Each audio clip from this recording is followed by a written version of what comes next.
Insight news 14ಗೆ ಸ್ವಾಗತ. ಶಿವಮೊಗ್ಗದಲ್ಲಿ ಉಮ್ಳೆಬೈಲು ಬಳಿ ಭೀಕರ ರಸ್ತೆ ಅಪಘಾತ, ಇಬ್ಬರು ಯುವಕರು ಸಾವು. ನಮಸ್ಕಾರ ವೀಕ್ಷಕರೇ, ನೀವು ಇನ್ಸೈಟ್ ನ್ಯೂಸ್ 14 ಯೂಟ್ಯೂಬ್ ಚಾನೆಲ್ ಇನ್ನೂ ಸಬ್ಸ್ಕ್ರೈಬ್ ಮಾಡಿಲ್ಲವೇ? ಹಾಗಾದರೆ ಕೂಡಲೇ ಸಬ್ಸ್ಕ್ರೈಬ್ ಮಾಡಿಕೊಳ್ಳಿ.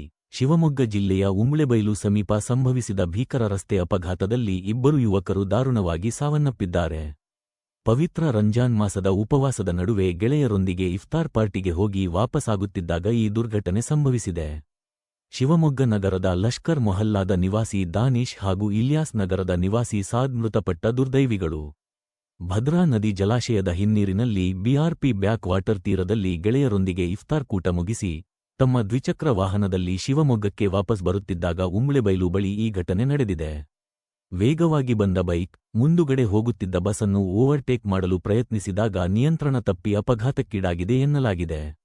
ಮೃತದೇಹಗಳನ್ನು ಶಿವಮೊಗ್ಗದ ಮೆಗ್ಗಾನ್ ಆಸ್ಪತ್ರೆಯ ಶವಾಗಾರದಲ್ಲಿ ಇರಿಸಲಾಗಿದ್ದು, ಇಂದು ವೈದ್ಯರು ಮರಣೋತ್ತರ ಪರೀಕ್ಷೆ ನಡೆಸಲಿದ್ದಾರೆ. ಪವಿತ್ರ ಉಪವಾಸದ ದಿನದಂದೇ ಮನೆಯ ಯುವಕರು ಪ್ರಾಣ ಕಳೆದುಕೊಂಡಿರುವುದು ಎರಡೂ ಕುಟುಂಬಗಳಲ್ಲಿ ಹೇಳತೀರದ ನೋವು ತಂದಿದೆ. ಇಡೀ ಲಷ್ಕರ್ ಮೊಹಲ್ಲಾ ಹಾಗೂ ಇಲ್ಯಾಸ್ ನಗರದ ನಿವಾಸಿಗಳು ಕಂಬನಿ ಮಿಡಿಯುತ್ತಿದ್ದಾರೆ. ಇಡೀ ಶಿವಮೊಗ್ಗ ನಗರದ ಮುಸ್ಲಿಂ ಸಮಾಜ ದುಃಖದಲ್ಲಿ ಮುಳುಗಿದೆ. ಪೊಲೀಸರು ಸ್ಥಳಕ್ಕೆ ಭೇಟಿ ನೀಡಿ ಪ್ರಕರಣ ದಾಖಲಿಸಿಕೊಂಡಿದ್ದಾರೆ. ಬೈಕ್ ಅಥವಾ ಕಾರು ಚಲಾಯಿಸುವಾಗ ಅತಿ ಜಾಗೃತಿ ಇರಲಿ. ಅವಸರ ಮತ್ತು ಅತಿ ವೇಗ ಅಪಘಾತಕ್ಕೆ ಕಾರಣ. ನಿರಂತರ ಸುದ್ದಿಗಳಿಗಾಗಿ ನೋಡ್ತಾ ಇರಿ ಇನ್ಸೈಟ್ ನ್ಯೂಸ್ 14.